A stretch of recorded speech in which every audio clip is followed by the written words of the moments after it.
In November 2025, a woman named Paula Kielstra opened a letter at her kitchen table in Ottawa. She'd worked as a policy advisor at Library and Archives Canada, mother of two. She loved the job. The letter said positions in her unit were being eliminated, federal jobs going away. So Paula made a hard call. She hand-raised, volunteered to leave, calling it a decision that had thrown her family into financial distress. But here's the part that matters today. Paula voted for Mark Carney. She told the Canadian news outlet The Breach, and I'm quoting her directly, "It's really frustrating because a lot of public servants voted for Carney under the impression that their jobs would be better protected with a liberal agenda as opposed to a conservative one. There's a sense of betrayal that certain policies, particularly military and defense spending, are being prioritized over the public service which delivers so many essential services." Paula thought she voted for one direction. She got another, and she is not alone. Mark Carney's first budget, tabled November 2025, schedules 16,000 federal jobs to be cut over the next 3 years.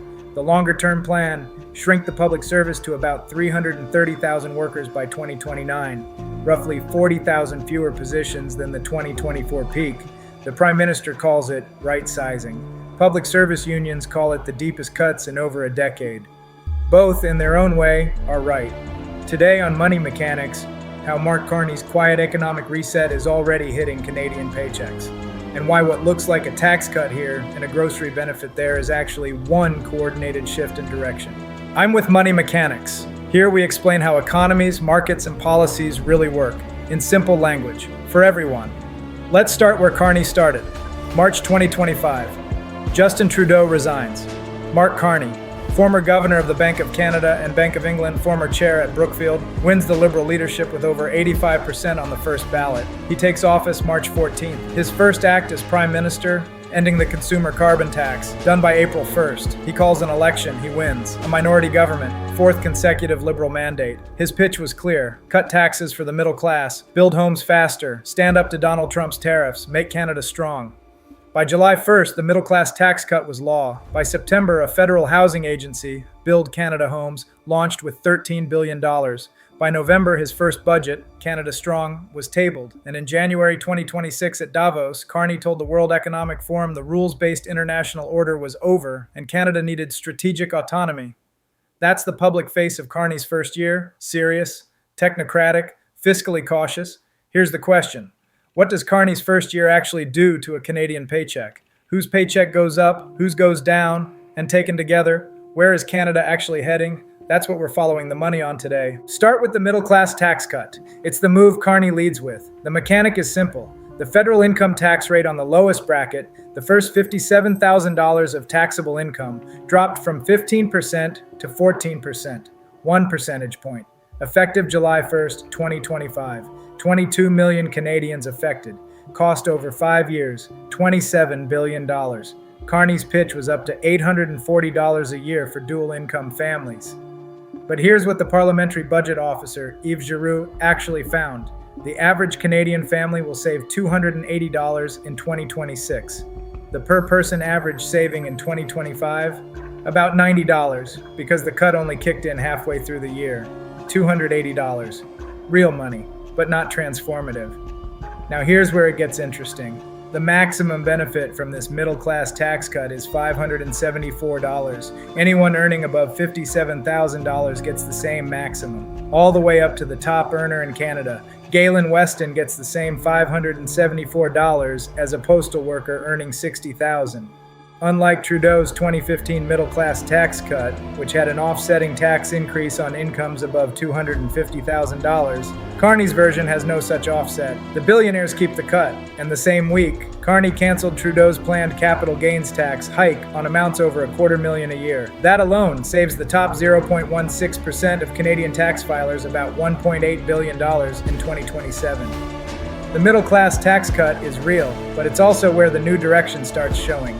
Now the other side of the ledger, the progressive-looking moves. January 2026, Carney announces the Canada Groceries and Essentials Benefit, the CGEB. It's a rename and an enhancement of the existing GST credit. The legislation passed February 12, 2026. Two pieces. One, a one-time top-up worth 50% of the 2025 to 26 GST credit value. delivered no later than June 5th, 2026, $3.1 billion in immediate help. 2. A 25% ongoing increase for 5 years from July 2026 through 2031, another $8.6 billion. For a family of 4 earning $40,000 in net income, around $805 in 2026. For a single person on $25,000, $402, 12 million low and modest income Canadians qualify. This is real money for the bottom 40%. Then there's housing. September 2025, Carney launches Build Canada Homes, $13 billion in startup capital, a federal entity to build affordable housing at scale, partnering with the private sector using factory-built and modular construction. The first 4,000 homes are planned on federal land in 6 cities: Dartmouth, Longueuil, Ottawa, Toronto, Winnipeg, and Edmonton. And earlier, back in March 2025, Carney eliminated the GST for first-time homebuyers on new homes valued at or under $1 million, savings of up to $50,000 per qualifying buyer. These are real wins: grocery benefit targeted, housing investments concrete. First-time buyer savings can be life-changing. If you only watched Carney's announcements, you'd say his first year was about affordability. Now let's look at the rest of the budget. November 4th, 2025, Carney's first budget, Canada Strong, is tabled in Parliament by Finance Minister François-Philippe Champagne. The headline number, a $78 billion deficit for 2025 to 26. The largest deficit outside the pandemic, $141 billion in new spending over 5 years, $60 billion in cuts and savings. Here's where the cuts actually land. The federal public service shrinks by 16,000 positions over 3 years, about 4.5% of the current workforce. Roughly 650 of those are executive positions. The longer-term goal is a workforce of 330,000 by March 2029. That's Paula Kielstra's wave, and it's expanding. The same budget cuts at least $3 billion from existing climate programs. Funding for tree planting, home energy efficiency, public transit, all trimmed as part of the broader public service reduction. The government's own commitment to cap emissions from the oil and gas sector, abandoned. And where does the money go? Defense. Military spending runs at 2.5 times what the Conservatives proposed in their spring election platform. In February 2026, Canada became the first non-European country to join the EU's Security Action for Europe initiative, and pledged another $270 million to NATO's Ukraine Support Fund. So the pattern: cut the public service, cut climate programs, grow defense, grow capital incentives for business. Add to that the canceled capital gains hike for top earners. This is not a series of independent decisions. This is a direction. Back to Paula Kielstra, a federal worker, mother of 2, voted Liberal, hand-raised to leave Library and Archives Canada when the workforce adjustment notices reached her unit. Her family is now in financial distress. The middle-class tax cut delivered her, and every Canadian family at her income level, about $280 in savings. The cost of losing one public service paycheck in a household, tens of thousands of dollars, maybe 100,000, maybe more. This is the structural shape of Carney's first year in one example. His progressive-looking moves, the grocery benefit, the housing investment, the middle-class tax cut, are targeted, specific groups, specific amounts. His structural moves, public service cuts, climate program reductions, defense buildup, canceled capital gains hike, are systemic. They reshape how the government raises and spends money for years. For a Canadian household at the lower end of the income scale, the targeted moves often outweigh the structural costs. The grocery benefit is real money in real pockets. For a household in the middle, depending on whether you work in a sector that's growing or shrinking, the math is closer. $280 in tax savings versus the loss of services, versus the cost of the climate program that just got cut. For a household at the top, the canceled capital gains hike is worth thousands a year, tens of thousands for the wealthiest. Carney's Davos speech said it directly: Canada needs strategic autonomy. In practice, stronger defense, leaner government, more capital for business, more growth, less redistribution, less climate ambition. That is a coherent set of choices. But it is not what most Liberal voters in 2025 thought they were voting for. That is the quiet reset. Let's draw the line clearly. Who gains from Carney's first years and who pays?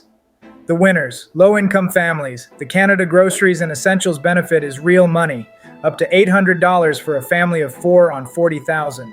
Apprentices in skilled trades, $400 a week during training, plus a $5,000 bonus on Red Seal completion. First-time homebuyers, up to $50,000 off the price of a new home if you can find one you can afford. And, quietly, the top 0.16%. The canceled capital gains hike saves the wealthiest Canadian families about $1.8 billion a year by 2027. The losers. 16,000 federal public servants losing their jobs over 3 years. Severance helps. The new job doesn't exist yet. Anyone whose city was relying on federal climate programs, home energy retrofits, tree planting, transit subsidies for cost relief, trimmed quietly as part of the broader cuts. The middle class held roughly neutral, $280 in tax savings on one side, lost services, and softer climate spending on the other. The pattern is striking. The bottom is protected, sometimes generously. The top wins meaningfully more than they did under Trudeau. The middle holds. That's not a Trudeau budget. That's not even a typical Liberal budget. That's a reset. So, 2 things to take away from today. 1. The mindset shift. Don't read each Carney move in isolation. Take them together. The tax cuts, the grocery benefit, the canceled capital gains hike, the public service and climate cuts, the defense buildup. These are not 7 separate decisions. They are one direction. When you next see a Carney announcement, ask the same question. Where does this fit in the larger pattern? Who gains? Who pays? 2. The practical action this week. 3 concrete moves for your household. Move 1. Check your Canada Groceries and Essentials benefit eligibility. If you filed your 2024 tax return and qualified for the GST credit, the one-time top-up should reach you automatically by June 5th. If you have not filed your taxes, file. Administered by the Canada Revenue Agency. You do not have to apply. Move 2. If you are a first-time home buyer looking at a new home, ask the builder to confirm GST rebate eligibility before you sign, up to $50,000 saved. Move 3. If you work in skilled trades or are training as an apprentice, check Service Canada for the $400 weekly training top-up and the $5,000 Red Seal bonus. Most who qualify don't know. You may not have voted for what Carney is doing, but you can position your household to benefit from the parts that help and brace for the parts that hurt. If this changed how you see Carney's first year, subscribe. Leave a comment with the policy move hitting your household hardest. Share it with someone still on yesterday's assumptions. The economy is being reset around you. The question is whether you can read the new map. That's the mechanics. See you in the next one.